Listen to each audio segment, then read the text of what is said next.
Hello, everybody, and thank you so much for joining us. My name is Kayla Garrito. I am the founder of Healthy Women Leaders. Healthy Women Leaders is a collective of women. We meet online, we meet in person when we can, and we encourage and inspire and educate each other to practice radical self-care. This is something that I feel has gone by the wayside over the course, especially recently in recent history. But we have created this video series. This is what I'm calling Unlock video series, and this is designed to amplify the voices of women that have figured something out when it comes to healthy living, when it comes to practicing that radical self-care. And today I am so excited to introduce Lena Moon. So Lena is here with us today. She is a transformational arts practitioner. She's a multimedia artist and she's an astrologer. And I've already threatened her that we're gonna do some readings because something's going on in the ecosphere right now. I need some more information. So she has been working with plants and people for over a decade. Her modalities are flower essences, intuitive touch, womb ceremonies, medicine songs, and guided ancestral journeys. She is an artist any way you toss it. She's a dancer, a poet, a storyteller, a visual artist, and a handcrafted one-of-a-kind jewelry maker. In addition to all of this, there's more. She is a social alchemist. This is a whole nother paragraph, girl. She's a social alchemist. She has been exploring the intersection of healing, self-expression, and art. And her personal objective, and this is where I begin to fall madly in love with this woman, is that she wants to live a healthy, vital life, embodying free and inspired expression to help facilitate other people to do the same thing. So this is so powerful. She believes that unlocking our ability to express ourselves freely and really tap into our personal, authentic truth lies at the heart of profound and necessary healing for each of us as individuals, which then, of course, will instigate our culture as a whole to get up to speed. Okay, so now I'm not going to read anymore now. I just want to say when I first heard of Lena Moon, she was reciting a poem that she had written, and this struck me.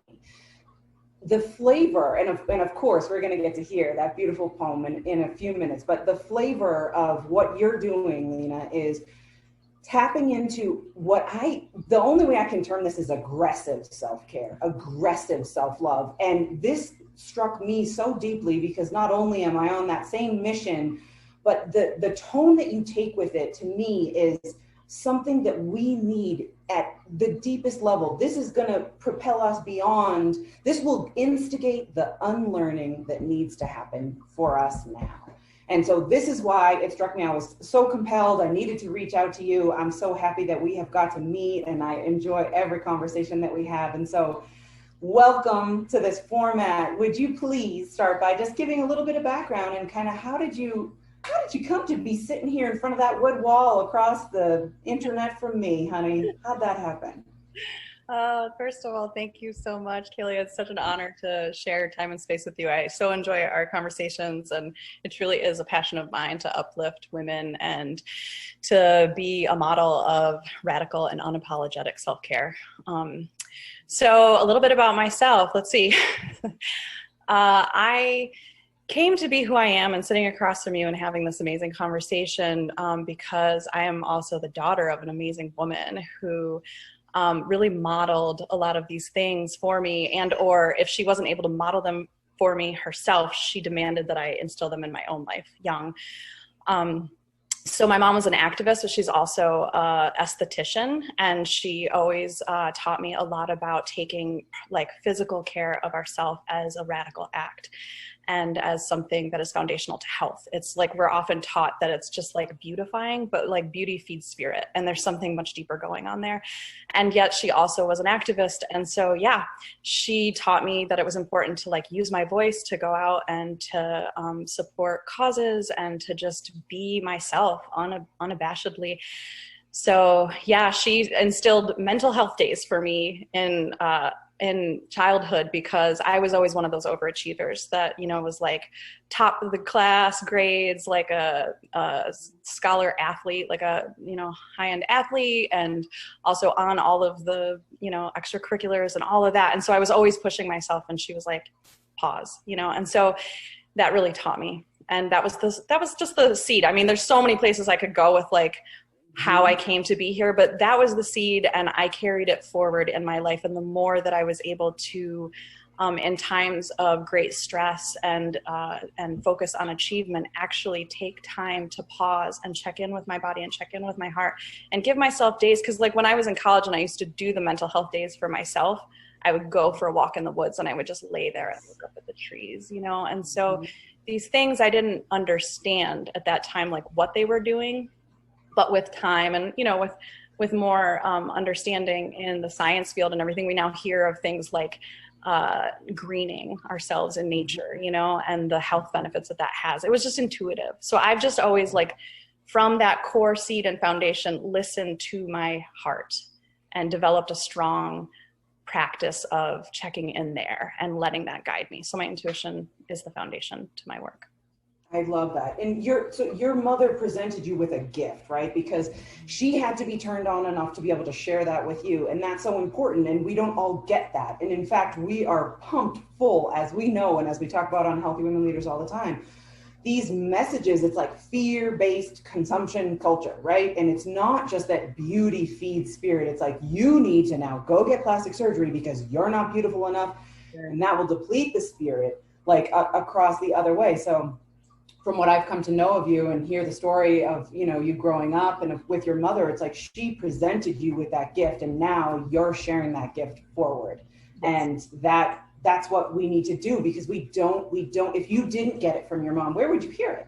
You wouldn't hear it in media. You wouldn't necessarily hear it in music. Of course, there's some music that you can, but, you know, pop culture in general it's on the other opposite side of the scale, and that's great. So okay,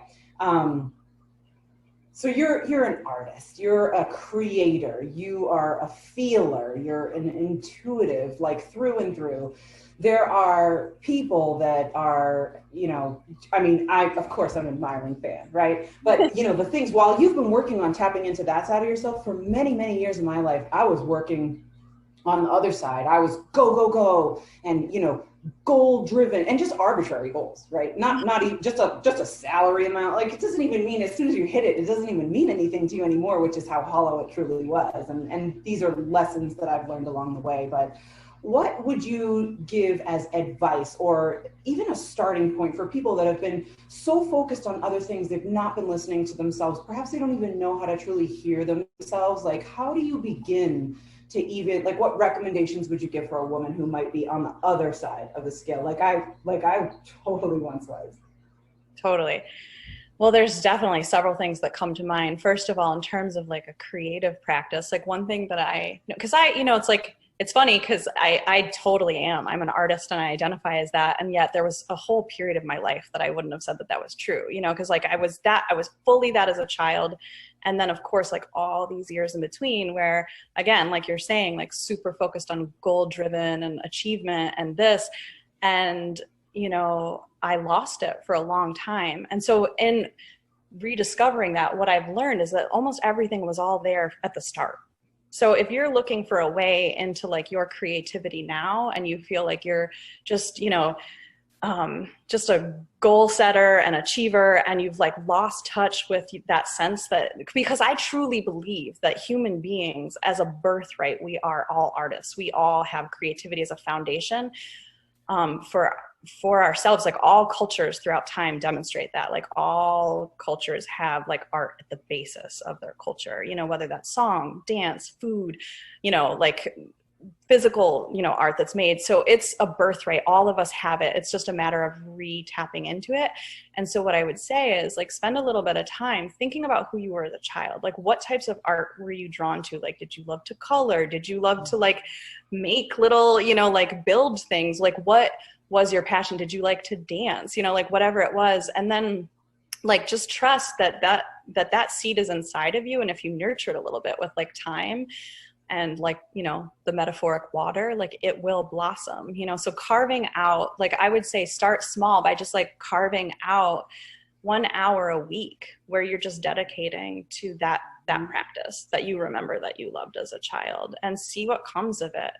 And it might not be what, you know, you currently will get absorbed in, but it might be the gateway into what you find. So just start with giving yourself that permission slip of that 1 hour a week. Yes, love that. Okay, so we talked about your poetry a little bit, and I know that you are going to recite a poem for us, and I'm so excited. So this poem that is called Perfect As You Are, this is what I heard. Perfect As You Came, excuse me, thank you. Yep, Perfect As You Came. So this to me, when I listened to you speak it the first time, it's just stopped. It was like that I had to stop in my tracks, and I was like trying to explore, like, what is it that touched me so much about this? What was this?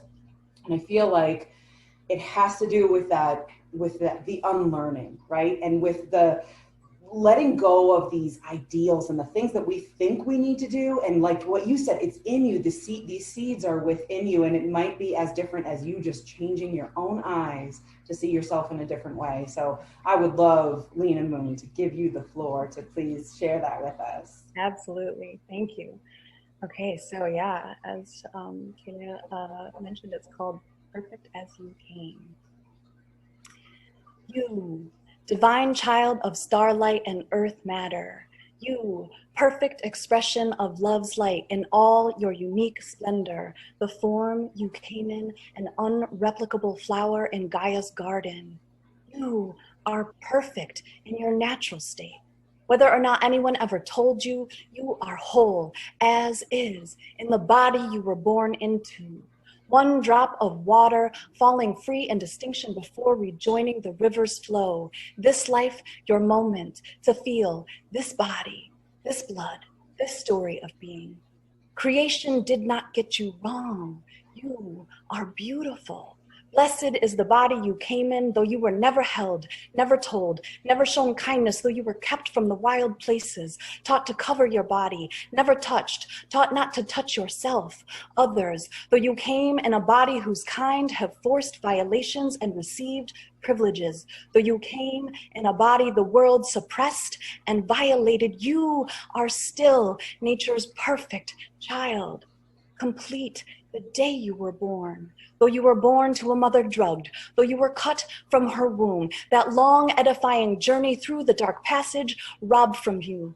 Though your first breath was drawn under fluorescent lights in a sterile room, your being is still of the wild seed. Your blood made of the sacred water, your bones earth-born and bound. Though you were reared in the fake feelings of the suburbs, in the concrete of the city, in the squalor of the trailer park, though your parents loved you in the only ways they knew how, but it was never enough, or they hated or hit you, or they did all they could for you, but never showed you comfort, you are still life's longing for itself. Your body, nature's gift. Perfect in your rhythms and tides, your lips narrow or wide, whatever lies between your thighs, ancient, perfect, a universe awaiting your own forgiveness, self-acceptance, and love. Go back to her, the mother who will receive your body.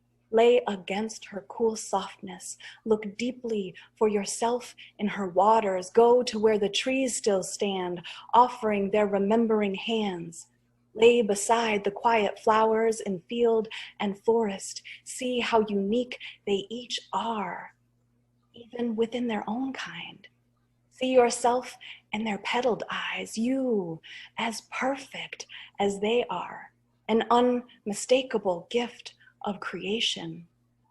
There is pain here, yes, and confusion. Do not turn away. Pain's fearful wisdom lasts but so long, eventually quiets when we embrace with love what it has come to speak. Self-love is a long road. You have been given no maps, no tools, and false directions. But do not fear. Instead, go into the wild. Seek the voice of silence. Listen to the ancient song of love written inside the perfect breast you came in. Let not the violence of the world drown out that song or cause you to harm your living flesh. Be as you are. Honor your sacred temple.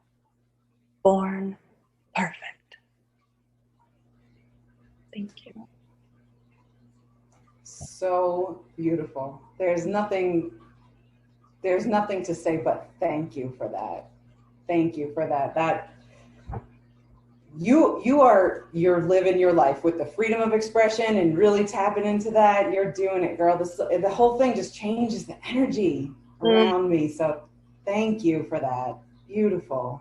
Beautiful. Thank you for resonating with it and for asking me to share that one. It is one of my favorites. It was a beautiful gift. I mean, some of the poems I struggled to like create, and some like that one, literally it was like 4 a.m. and it just was like spirit like woke me up and I just sat and I just wrote and wrote and wrote, you know, and it really comes very through. little revision. There's no revision needed. Don't change a thing. I love it. Thank you so much for that. Mm-hmm. That is exactly what we need. That's the aggressive self-love that we're missing right now. So, whew. Okay. All right. So a question that I would love to ask you. Yeah. What is your secret to living in good health? How do you keep yourself right when the world at large is so wrong in so many ways now? How do you tap into that? For me, like I think I share in my words and in my poetry a lot, nature is super important. And I recognize that not everyone has access to nature, but we are a part of nature. And so that's one of the first things that I was talking about during the Sunday services when the pandemic started, was like, just remember that like your breath itself is the air, and you know, your blood is the water, and you know, like the heat of your body is the fire. And so these foundational elements, you know, like the bones of your being are the earth that we come from, you know, like literally, this isn't just metaphoric, it's like literally we are comprised of the same things as all of creation. And so for me, in order to maintain health, I try to like remind myself all the time to spend time with like one of those key things. Like, so I will go out into nature, or if I can't access it, you know, like I will just simply spend time quiet listening to my heart. You know, I will do practices that help me still the mind. I will just work with the breath. The breath is huge, you know, so just calming the nervous system is a great place to start a path of healthy living, because so much of why we're not in vibrant health is because our nervous systems are strung out all the time and our cortisol levels are through the roof. And so even if all we did is like twice a day, 5 minutes twice a day, like just breathing really deeply into our bellies and focusing on like exhaling and allowing our nervous systems to calm, like you will have a shift in your health and well-being. So yeah, for me, it's the elements and it's nature and it's my relationship to those things. Beautiful. So I know that you can help to guide people that need a hand to hold, or to look at the first step on the path that they might not even be able to see.